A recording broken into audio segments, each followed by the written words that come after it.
Hey guys, in this video I will show you how you can download workshop maps for CSGO. Super easy, fast, and it will take you less than a minute. So first of all, what you need to do here, you need to open up your Steam client, and then you need to hold your mouse on community and then press on workshop.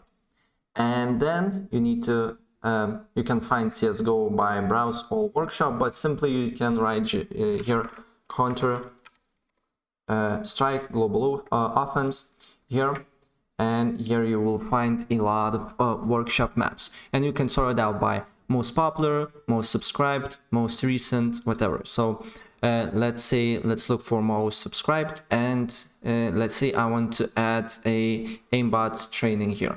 So what you need to do here next, if you want to have it this mapped on your CSGO, you just need to press subscribe here, and that's pretty much it what you need to do here.